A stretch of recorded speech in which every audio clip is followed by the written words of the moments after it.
Wah, dalah potat tenan maling kowe Wriyatna lho. Sak bodho-bodhene utara aku apal karo bangsane pusaka kaya ngene iki. Iki pusaka Kiai Hardo Dedali. Keris iki Kiai Pulanggeni, iki sing bedore Wulan Tumanggal Kiai Pasopati. Iki Kiai Sarotama. Cetha iki gamane putuku Janaka. Kowe dadi potat, kowe dadi maling. Sajroning Pandhawa susah palandene malah colong pusakane. Nyuwun pangapunten. Nalika Raden Janaka badhe nindakaken wanaprasta wonten ing alas Kamiyuka, nitipakaken pusaka menika dhateng kula mila kula rukti Raden. Wah, nadalah. Bareng aku weruh pusaka iki njur kelingan karo putuku Janaka. Mendah lamun Janaka Ripalungguhan iki mapan ana Wirata mesti negaraku bakal tentrem ora tintrim kaya mangkene. Yen pancen kowe abdine Janaka kira-kira ngerti apa ora? Ripalungguhan iki Janaka isih urip apa wis mati? Muni nggih. Pangestunipun Raden Utara taksih sugeng. Sugeng rahayu. Kowe ndangak kowe. Kowe ndangak wis sapa kowe?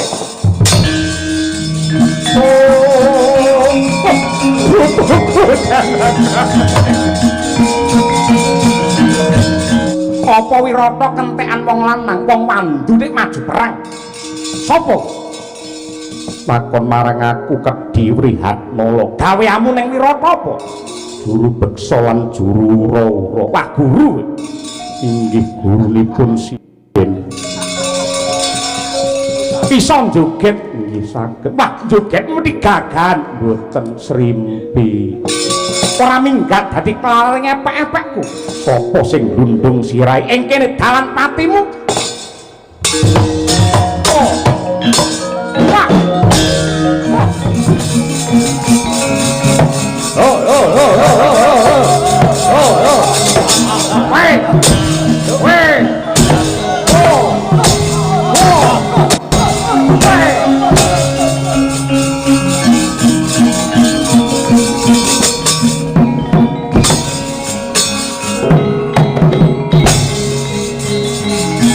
Mundur.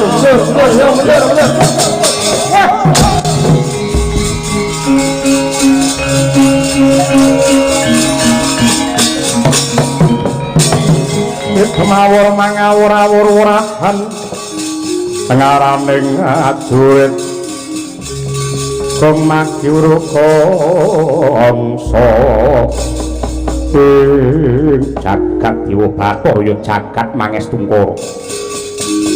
Apa pancen ini negara gedhe kaya Wirata kaya mengkene ya cobane saya gedhe. Rumangsaku perkara susul sumusul ora ana rampunge babar pisan. Yen kadigdayane seta mung kaya ngene mokal aku bisa ngayomi marang para kawula. Munggah ana gunung Sukarini Tapa Brata ora jugar lamun turung entuk kanugrahan kadigdayan kan ngayomi wong Wirata.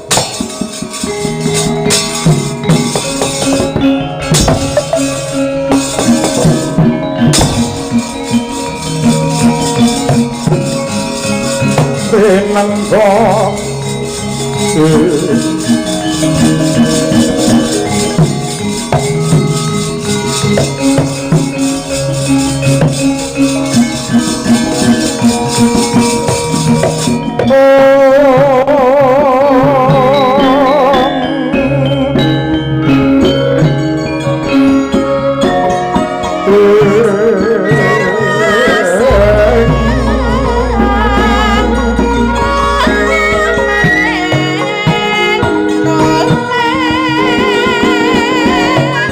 lagu ning lekas lukita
Sapada temiling hangulati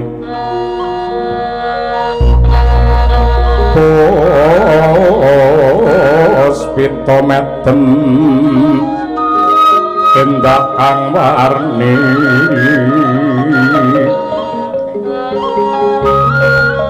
nitaring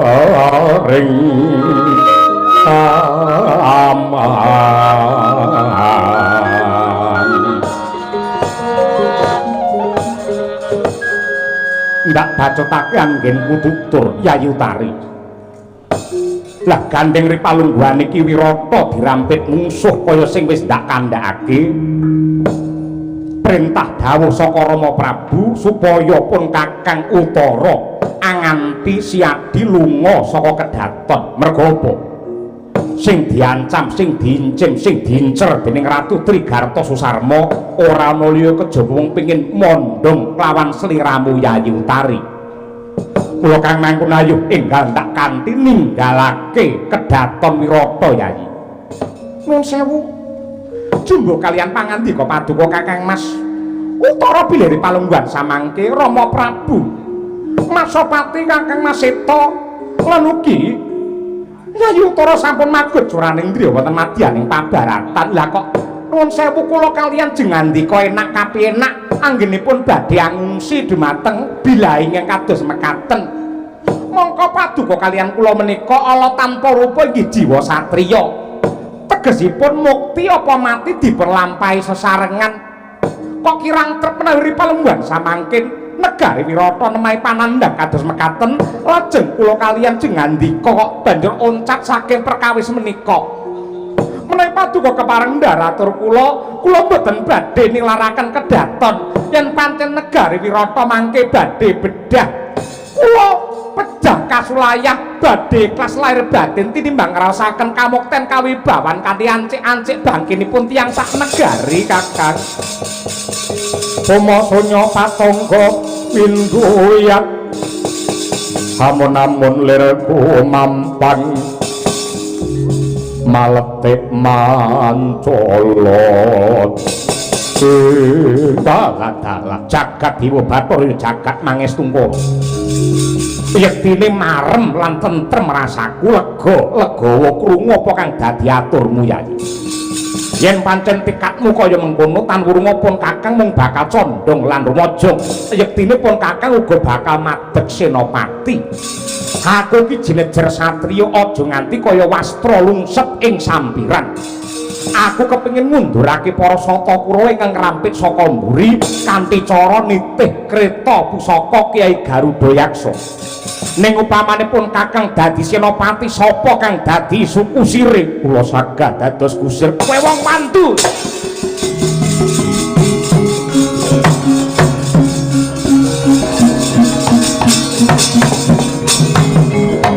Blangap-blangap paton ngucap kaya wong lindro priyana.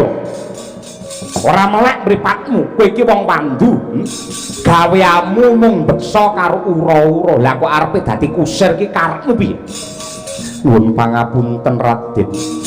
Saderengipun kula suwita wonten Wirata rumiyin kula menika kusiripun panengah Pandhawa Maduka Raden Arjuna. Kowe kusire putuku Janaka. Kasinggihan. Kusir plesir apa kusir perang? Nggih kusir perang. Lah yen ngono kowe wani ngendhaleni rata Garudayaksa sing gedhene petang kreta lumrah. Nggih wani badhe kula cobi. Bagus. Ayo siaga ing diri sawi goeng gati. Sewang-sewangan Yayu Tari. Sembah kula ingkang miring jengkar paduka mugi-mugi lanang juretipun Kakang. Ya, muga-muga pamujimu numusi. Siapa ning kalangan acara pandamongkar tinon ler kakonang surem orote tanpakan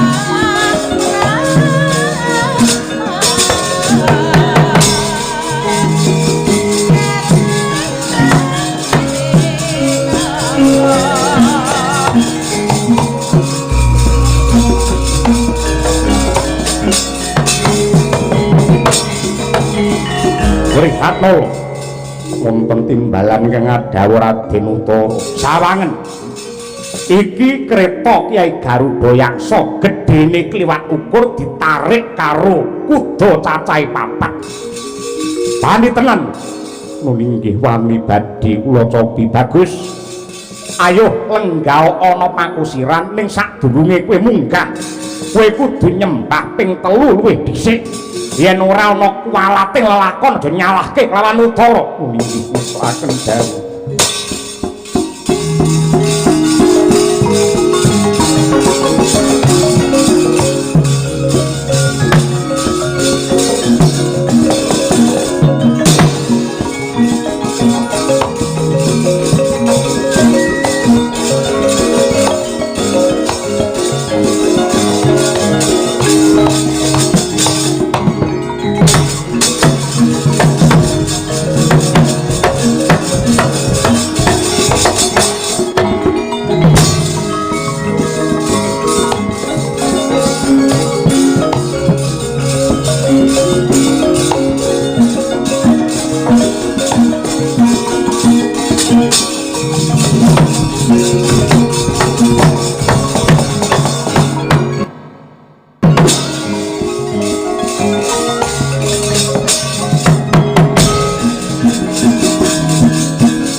Malih kinarya palupi Surya putra Narapati ngawangga lan Pandhawa tur kadange liyan yayah tunggil Buswita mring Sri Kurupati Paman Patih Harya Sengkuni paman kalon wonten timbalan ingkang adhawuh Anggir Basukarna. Satur mirsani paman. Menika wonten wujudipun kreta ingkang agengipun kliwat ukur.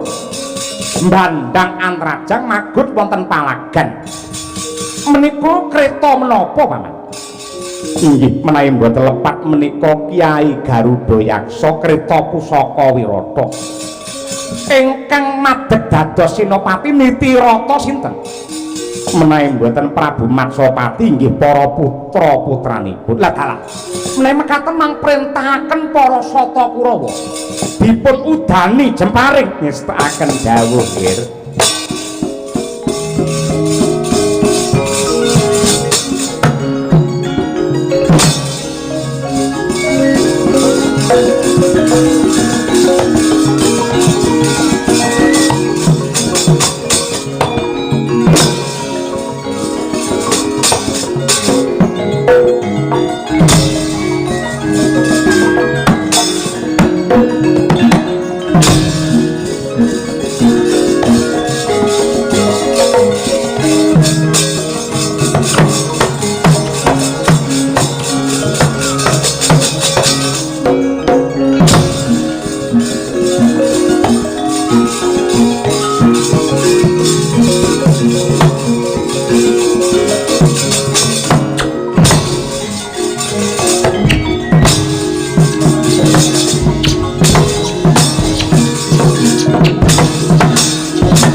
Sakutreng dinas trampil anenggih sang kusir Kedhi Wrihatnala ngenya ngrenggalangi wujudipun jemparing sing kaya udan mangsa rendheng nganti mubeng seser ponang rata mangkono ora kaya sang Senopati nenggih Raden Utara duwe mulat palagan ingkang kebak jemparing mangkono keder jantunge gromlumpat saking baing rata kagiat menggih sang kusir Wihatnala.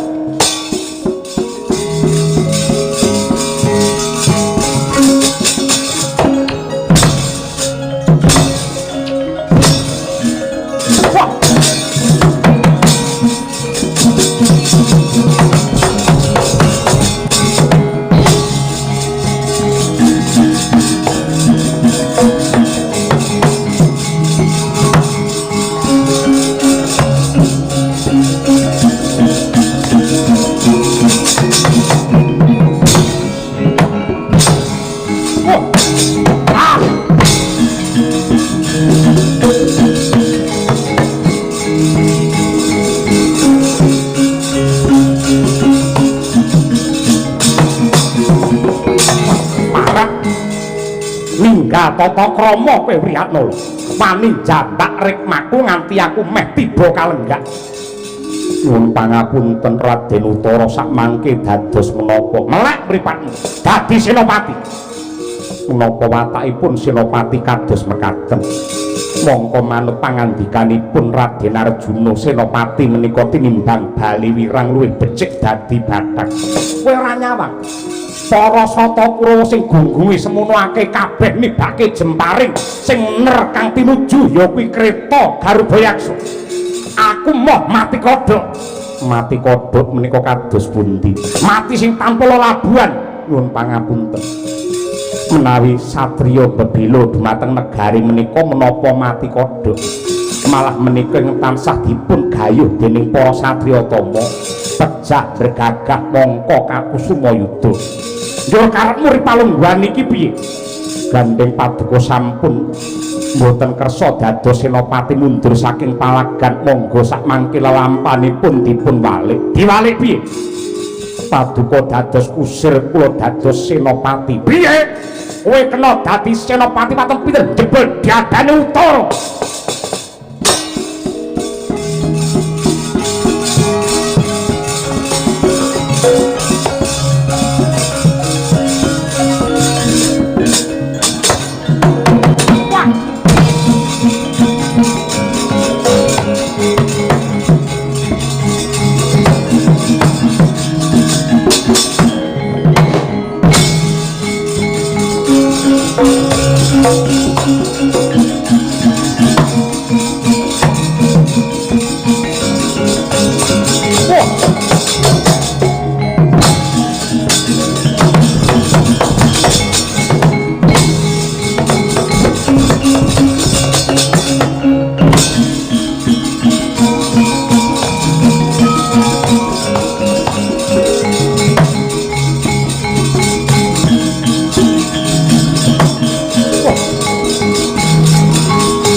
Amadangi jroning pasarean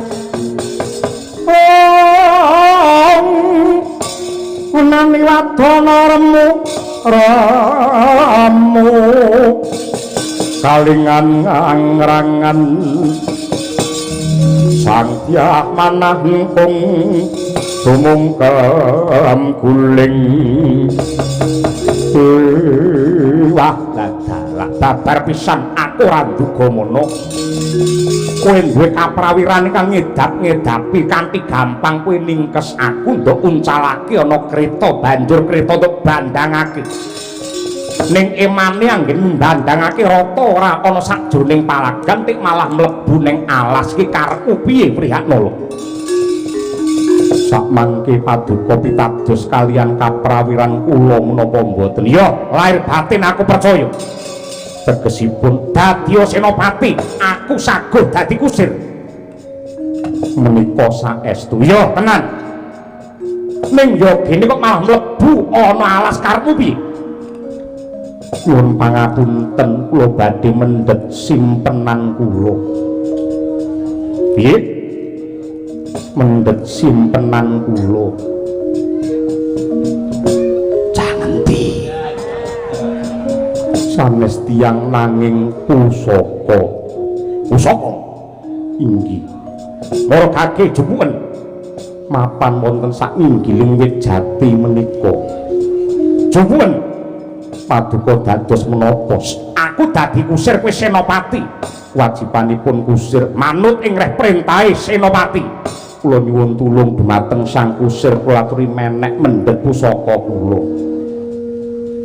Aku anak ratu mosok yahene kon penekan. Milih dadi senopati apa milih menek? Milih menek. Elahane Gong.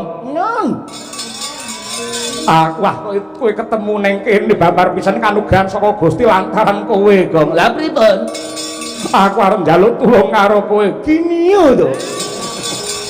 Tak wakili dhewe piye?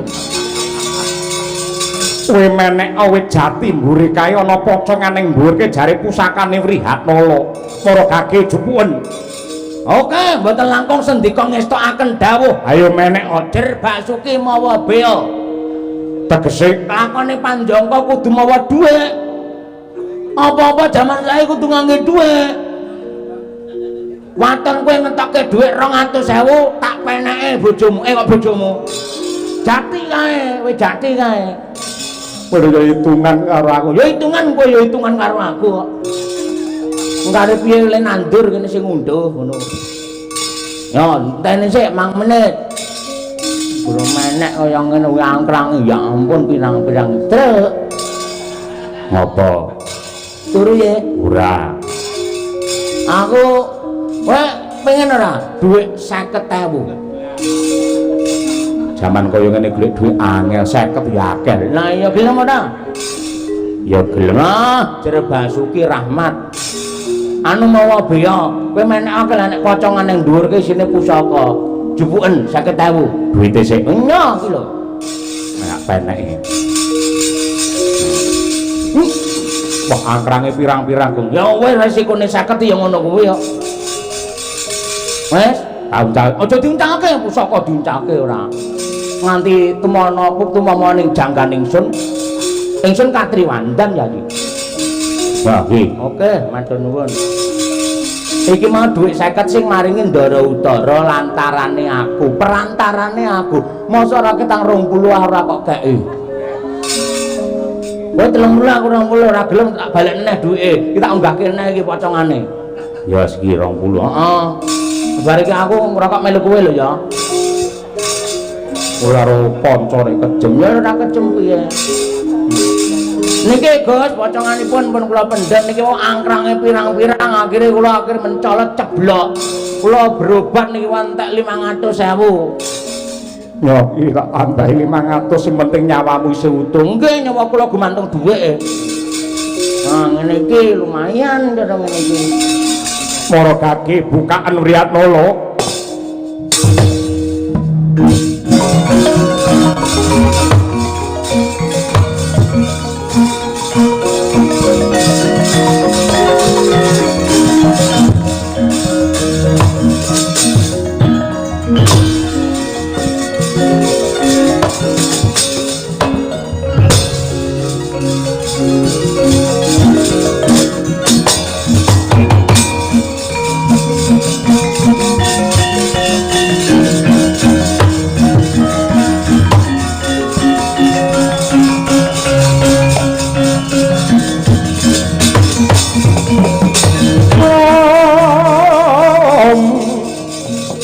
Saranane wong yen luhung tetap lopo kurang tuling dalah potak tenan maling kowe Wrihatnala. Sak bodho-bodhene Utara aku apal karo bangsane pusaka kaya ngene iki. Iki pusaka Kiai Hardo Dedali. Keris iki Kiai Pulanggeni. Iki sing bedore Wulan Tumanggal Kiai Pasopati. Iki Kiai Sarotama. Cetha iki gamane putuku Janaka. Kowe dadi potat, kowe dadi maling. Sajroning Pandhawa susah paradine malah colong pusakane. Nyuwun pangapunten. nalika Raden Janaka badhe nindakaken wana prasta wonten ing alas Kamiyuka nitipakaken pusaka menika dhateng kula mila kula rukti Raden. Wah, dalah. Bareng aku weruh pusaka iki njur kelingan karo putuku Janaka. Mendah lamun Janaka Ripalungguhan iki mapan ana Wirata mesti negaraku bakal tentrem ora tintrem kaya mangkene. Yen pancen kowe abdine Janaka kira-kira ngerti apa ora? Ripalungguhan iki Janaka isih urip apa wis mati? Muni nggih. Pangestunipun Raden Utara taksih sugeng. Sugeng rahayu. Tegesipun taksih seger kuwarasan. Isih urip? Tasih. Yen pancen isih urip dina iki Janaka mapan ana ngendi? Mapan wonten ing gunung. Gununge siji apa loro? Setunggal. Gunung Lawadan ngendi? Ing dusun Sabejagong. Sabejagong ngendi? Ke bawah kecamatan Aduarep. Aja lelungidan sing dadi tembungmu. Kantun tigan dinten muka menawi jengan dikoyang pangling kalian kula. Sik, kowe ndangak kowe ndangak wis sapa kowe?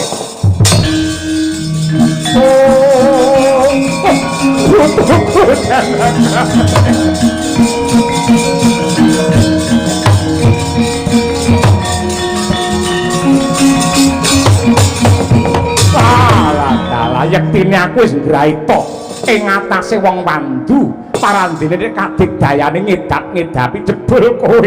Iya. Nanging kula suwun sampun ngantos mbiyawarakaken para Pandhawa ing sami sesingitan wonten ing Wirata Karana kantun tigang dinten malih sampun pundhat paukuman kula. Ya, aku ora bakal buka lewati iki ning aku njaluk tulung Kurawa singkirna aja nganti ngregeti bumi Wirata. Saken dalem.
Mangambak-ambak ombak ing samudra birung langut tanpa ati.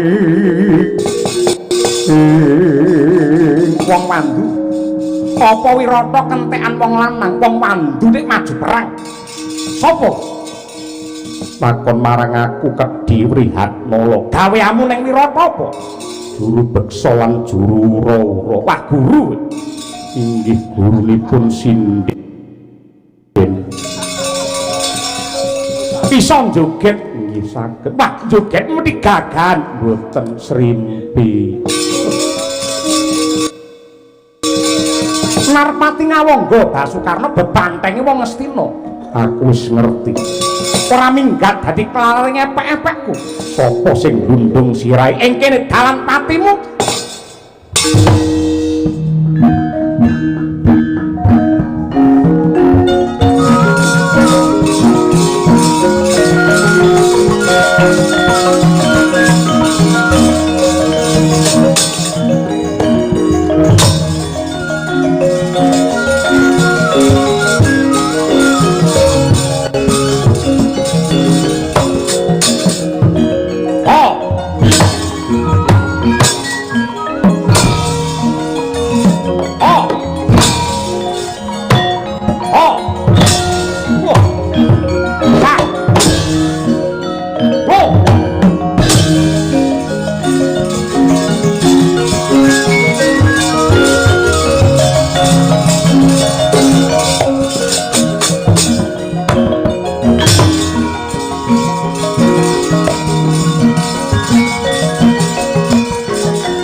karya wangsit pindha kumbang ajaping tawang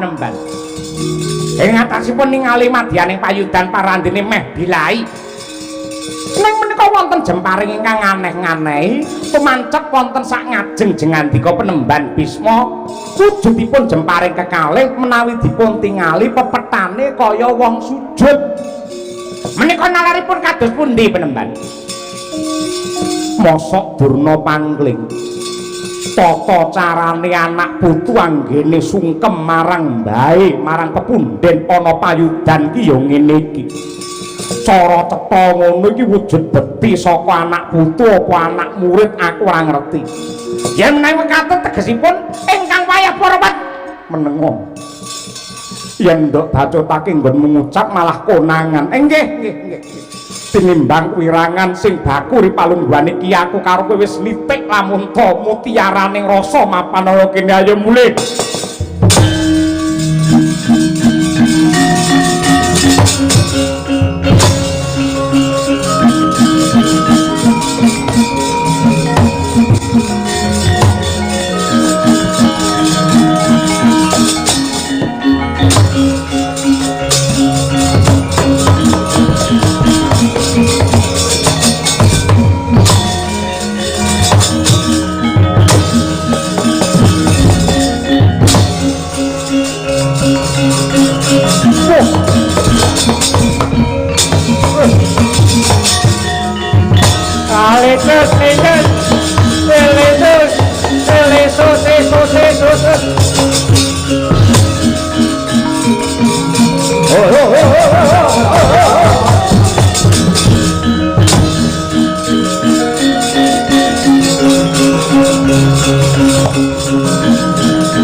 Wija kanggo wonten dawuh sinuwun majibe ingsun ngaturake syukur marang purbane Hyang Agung lantaran putra-putra Wirata sing nyatane bisa ngrampungi gawe Seta kelawan Utara sing bisa mateni ya kuwi Narendra Trigarta Prabu Susarma ora ana liya kejaba anakku si Seta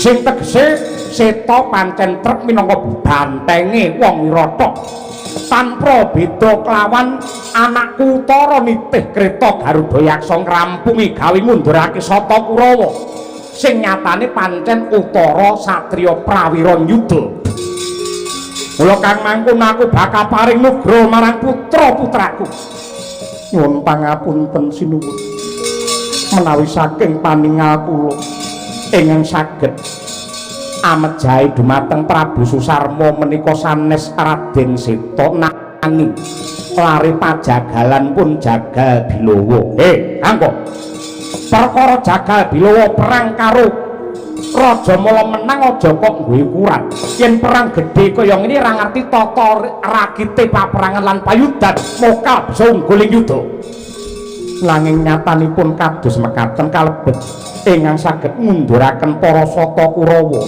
menika sanes ingkang putra pun Utara nanging pun kedhi Wrihatnala piye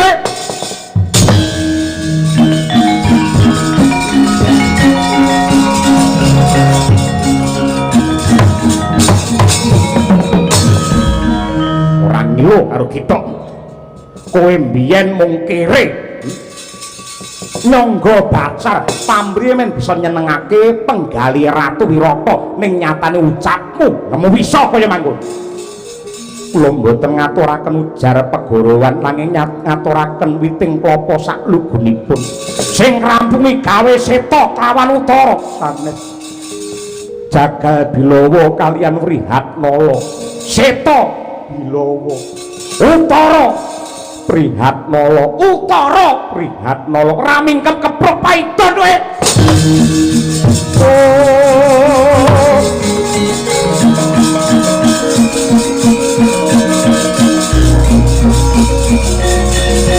parah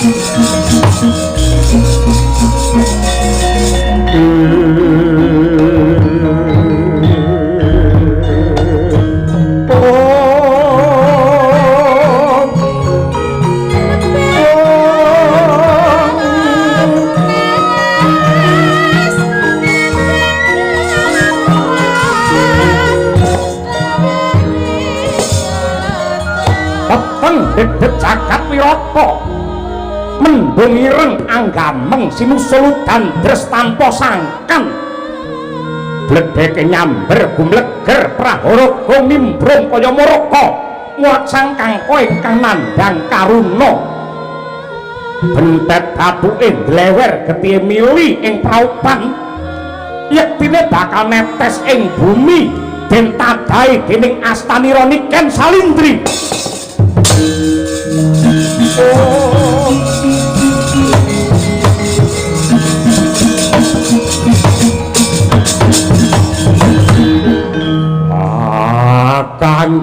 kakangku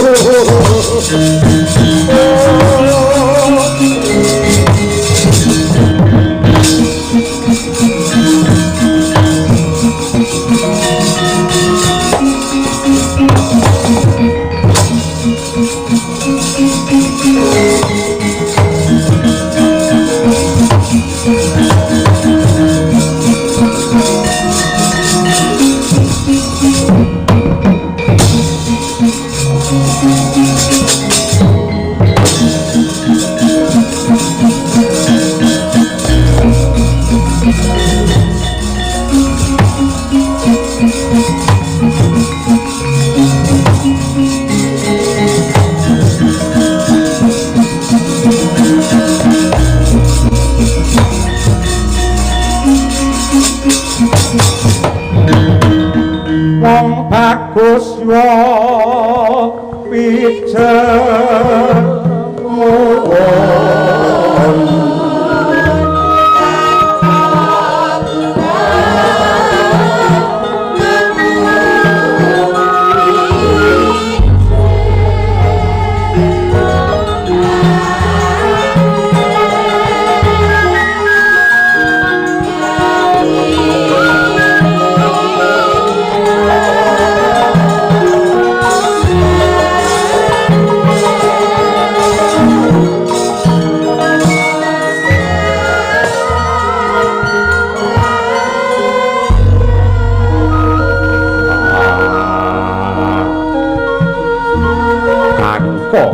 kakangku kebaneten lelakonmu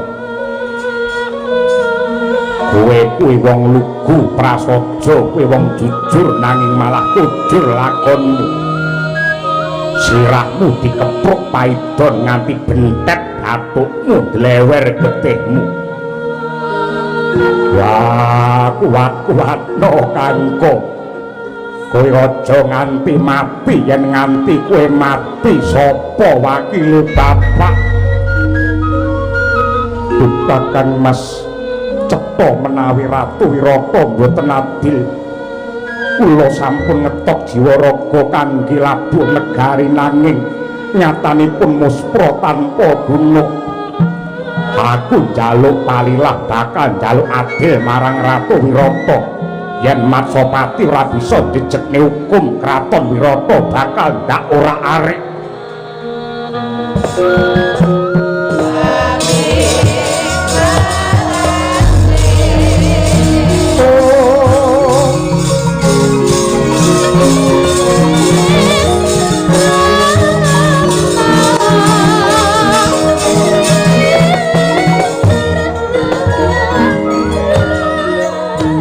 kadangipun Kakang Yayi Bilowo kelawan Wrihatnala kowe aja nggugu karepmu dhewe. Kudune Siadi matur nuwun kelawan Ratu Wirata merga wis ngayomi pun Kakang lan Siadi kabeh suwene setahun genep mengko surup surya. Nanging aku neng Wirata ora ngrepotke lan ngebot-ngeboti wong Wirata. Aku wis nglabuhi wong Wirata. Aku wis tok jiwa raga ya gene mung kaya ngene entuk-entukane. Ratu Wirata Radil Bilawa Wrihatmala dumagranti lawan Tripala. Kowe tak kandhani jiwa satriya kuwi yen labuh negara aja ngarep-arep bebungah. Kowe lak asring ngendika jare satriya kudu sepi pamrih rame gawe ning nyatane Siadi kok isih ngeling-eling anggenmu labuh marang negara. Apa kaya ngono kuwi jiwa satriya sejati? Bilawa kadangku kabeh lawan kowe Salindri. Wong urip ning donya kuwi aja mung nuntut adil. Yen sira golek adil ngentenono besok yen wis tinimbalan dening pangeran, ing kono Siadi bakal antuk adil kang sejati. Menungso bakal weruh lan ngunduh waing karma kang tinandur ana alam donya. Mula kang mangkono supaya ora gelo batinmu neng donya iki kowe aja nuntut adil. Merga ingkang sinebut adil dina iki isih ketutup dening nepsune menungsa sing sugih pamrih lan milik. Lan sejatine yen ana donya iki Siadi golek adil, yektine ya bisa. Merga adil ki mapan ana rasa panarima lan ikhlasing rasa sinurung gedene rasa syukur ya.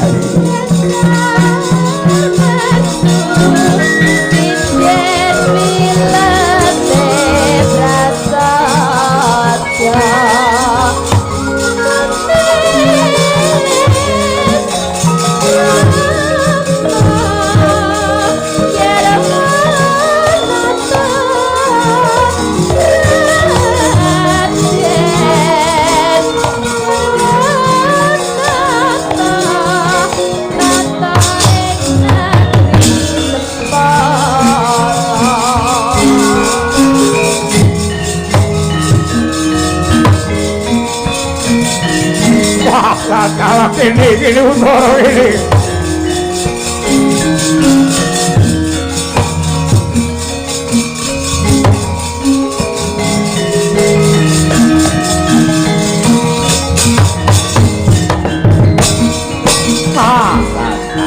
Anak Anung Anendita, anak mursid. Dia bisa bombong rasane wong tuwa kowe Untara. Kabar semebar warta rata wing ngrampungi gawe Kurawa Gusis kendang kapracondang merga kaprawiranmu Untara. Aduh Kanjeng Rama diwaji yektosipun ingkang saged ngrampungi para sata Kurawa sanes ingkang putra pun Untara nanging malah ingkang abdi pun Wrihatmala. Lho kaiki wong sing dudu wong lanang sejati parandene ngrampungi gawe kae wong mandu. Nanging Kanjeng Rama lak dereng prisa sinten ta sejatipun Kedhi Wrihatmala. Menika yektosipun panengah Pandhawa ingkang wayah pun Arjuna sampun genep setunggal warsa sesingidan mapan wonten ing mriki. Kalebet ingkang dados jagal Abilawa menika yektosipun ingkang wayah Jodipati pun Werkudara. Ingkang ngaku dumagranti Tripala rumeksa dumateng pitik Iwen sarta Rajakaya miwah tetanduran menika pun Nakula lan Sadiwa. Ingkang rinten dalu ladi dumateng Yayi Utari nenggih pun Niken Salindri menika pun Drupadi. Lah Puntadewa ning endi Ratu Ngamarta? Ingkang nembe kemawon nampi bendu paduka mangtibani paidon ngantos bentet bathukipun udan dresalah mangsa semenipun murka. Aduh maksiat kula dewa.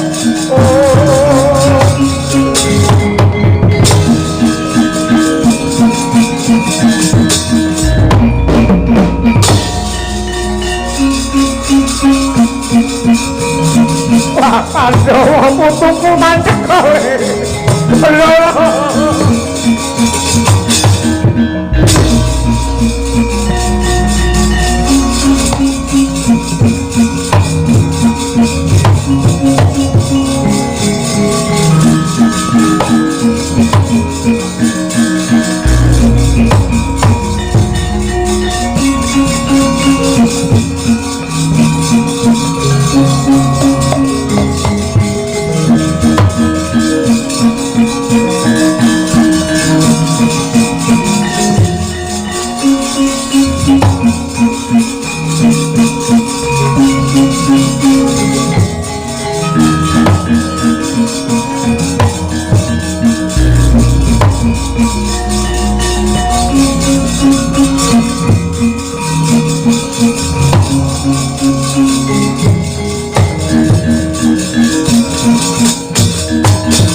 Dewa Werkudara Janaka kembar mbahmu njaluk ngapura.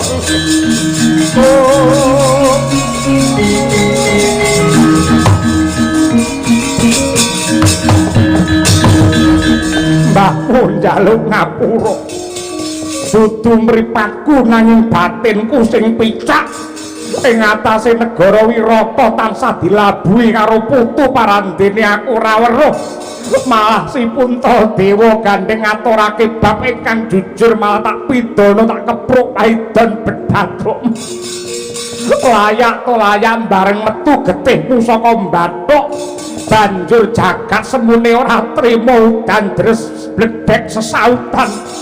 Aku njaluk ngapura, aku ora patut dadi wong tuwa, ora patut dadi ratu, ora pecus nata negara penenok putu.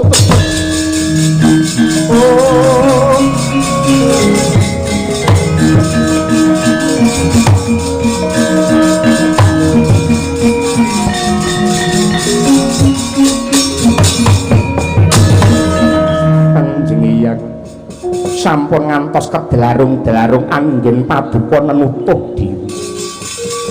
Yektosipun ingkang wayah Pandhawa ngaturaken panuwun karana setunggal warsa paduka ayomi mapan wonten ing Wirata. Inggih kanthi lelampahan ingkang pait kados mekaten ambabar legi lan ugi ambabar kamulyan.